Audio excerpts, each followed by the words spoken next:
तो शिकार करण्यासाठी रानात गेला आणि काही कारणांची शिकार केली. शिकार संपन्न झाली. आता त्याला वाटलं घरी परतावं म्हणून तो घोड्यावरती स्वार झाला आणि घरी जाण्यास निघाला.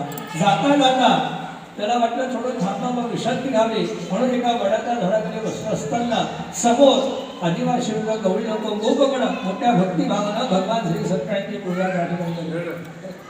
तेव्हा राजा समोर बसला होता. पूजन झालं, आरतीवान झाले, परंतु राजा काही गडबडीने त्या ठिकाणी गेला नाही. देवाला नमस्कार सुद्धा केला नाही. तरी त्या गोपगणाने भगवंताचा सत्यनारायणचा महाप्रसाद त्या राजाला आणून दिला. प्रसाद टाकून राजा घरी निघून गेला. आणि त्याच रात्री काय झालेलं आहे, तिथं धन धान्य संपत्ती वैभव सर्व नाश पावलेला आहे. त्याला जाणवलं सत्यदेवाची अवकृपा माझ्यावर झाली म्हणून ज्या ठिकाणी सत्यनारायणची महापूजा सुरू त्या ठिकाणी जातो. देवाचं दर्शन पूजन प्रसाद ग्रहण करतो. म्हणून तो सत्यदेवाची पूजा राजाने धन नावाच्या केलेली आहे. प्रसाद ग्रहण केलेला आहे, नागरास्ती केलेली आहे. देवा म्हणजे अपराधाला क्षमा करा, मी तुम्हाला प्रसादाचा त्याग केल्यामुळे माझं सर्व दुःख, माझ्यावर दुःख आलेलं आहे, माझं सर्व वैभव नाश झालेला आहे. म्हणून मला मी तुम्हाला शरणाला माझे रक्षण करा. पुन्हा त्या राजाने प्रसाद ग्रहण केला, पूजन केलं. कालांतराने राजा धनापुत्र वैष्णव संपन्न झाला आहे.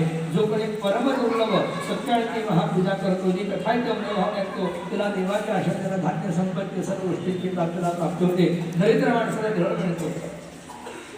जो कुठल्या बंधन अडकलं बंधनमुक्त होतो. भीतीपासून सुटतो आणि इच्छित सर्व म्हणून त्याच्या व्रताने पूर्ण होतात. सर्व इच्छा मनोकामना व्रताने पूर्ण होतात. विकांनो असं या सगळ्या करून माणूस दुःखातून मुक्त होईल श्री तुम्हाला सांगितले. या देवाला कोणी प्रेमाने सत्य नारायण म्हणतो, कोणी ईश्वर कोणी काल म्हणतो.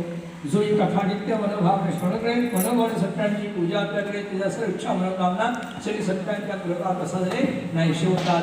यात संशय आहे. ओ भर जन्मा, ओ भर जन्मा, ओ भर जन्मा.